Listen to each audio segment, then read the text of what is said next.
Hello, xin chào các bạn đã quay trở lại với review 5 phút. Tiếp tục bắt đầu với diễn biến đáng chú ý nhất của tập 20 Kiếm Lai, đó chính là cuộc đụng độ giữa hai võ phu cùng cảnh giới. Một người là chính cảnh mạnh nhất Lý Nhị, người còn lại là chính cảnh đỉnh phong Tống Trường Kính. Vậy thì giữa hai khái niệm mạnh nhất và đỉnh phong này có gì khác nhau để mà so sánh xem cái nào mạnh hơn? Câu trả lời cũng đơn giản thôi, đỉnh phong là trạng thái đã sẵn sàng để đột phá đến cảnh giới cao hơn rồi, thứ còn thiếu chính là một cơ duyên phù hợp mà thôi. Cho nên, người tu hành ai mà chẳng trước sau gì cũng phải đạt đến trạng thái đỉnh phong để mà phá cảnh, đúng không nào? Còn khái niệm mạnh nhất lại là danh phận. Đối với võ phu mà nói thì mạnh nhất này sẽ do võ vận ở giữa thiên địa này đánh giá. Người mạnh nhất phải là người thật sự mạnh hơn hoàn toàn những người cùng cảnh giới tại cùng thời gian đó, trong phạm vi là toàn bộ đại thiên thế giới. Cho nên, kết quả của trận chiến là Lý Nhị đánh bại Tống Trường Kính là không cần phải nghi ngờ. Vậy thì, nếu như cả Lý Nhị và Tống Trường Kính đều đột phá và giao đấu tại cảnh giới võ phu 10 cảnh khí thịnh thì sao? Dương Thần Quân đã nhận định rằng nếu ở cảnh giới này thì Tống Trường Kính sẽ chiếm ưu thế tương đối lớn so với Lý Nhị. Nhưng điều đó không phải là để khẳng định Tống Trường Kính sẽ ăn được Lý Nhị khi cả hai đều là khí thịnh. Biến ưu thế thành thắng lợi chắc gì đã dễ, mà biến thắng lợi thành cơ hội dứt điểm Lý Nhị thì cũng chỉ là chuyện trong tưởng tượng mà thôi.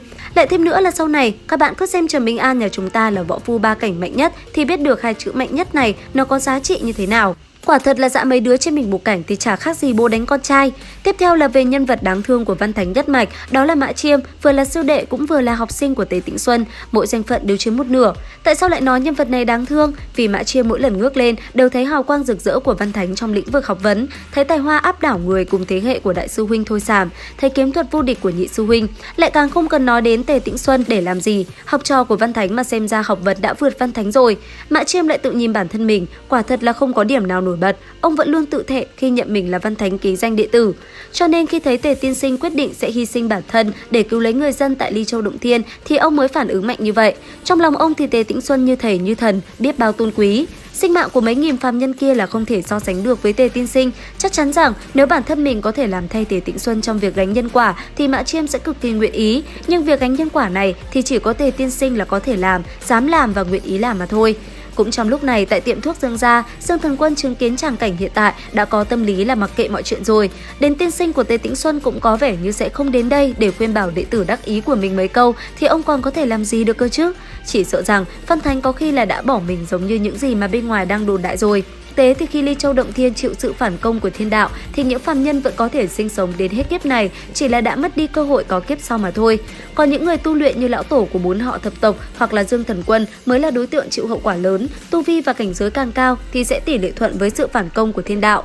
Cho nên khả năng là Dương Thần Quân sẽ hóa thành tro bụi là tương đối lớn. Đến khi đó thì trong tiểu trấn có thể nói là không còn người nào sở hữu cảnh giới đáng nhắc tới nữa. Còn Ngụy Cung chính là thánh nhân tọa trấn nơi đây thì trở thành người ngăn chặn bất cứ kẻ nào là người bản địa Ly Châu Động Thiên có hành động muốn thoát khỏi tiểu thế giới này. Cho nên trong khoảng thời gian chỉ vỏn vẹn 2 đến 3 ngày này là cơ hội cuối cùng cho những ai muốn rời khỏi Ly Châu Động Thiên. Lưu Tiện Dương cũng vì thế mà không kịp từ biệt Trần Bình An thì đã phải lên đường đi đến Nam Bà Gia Châu rồi. Thương thế của hắn vào lúc này thậm chí còn chưa thể tự di chuyển được cơ mà.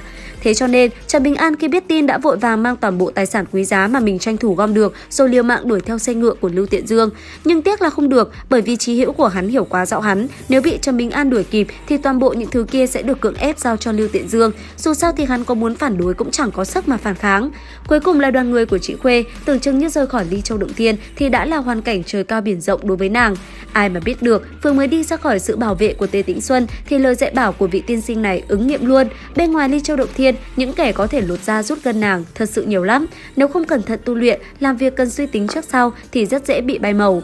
Vậy là việc gì đến cũng phải đến, thiên kiếp vừa hình thành xong thì kẻ địch cũng xuất đầu lộ diện. Tề Tĩnh Xuân cũng phải hiện ra pháp tướng, thân hình to lớn còn hơn cả dãy núi. Ly Châu Động Thiên cũng chỉ như một viên bí đất được ông bảo vệ chặt chẽ ở trong tay.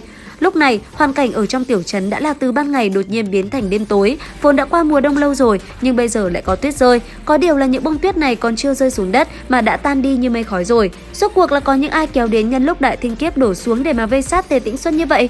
Ông sẽ phải làm thế nào để vừa bảo vệ Ly Châu Động Thiên, vừa chống lại đám người này? Số phận của những người ở bên trong sẽ ra sao? Theo dõi kênh YouTube Review 5 phút để biết thêm chi tiết nha. Video đến đây là hết. Xin chào và hẹn gặp lại các bạn.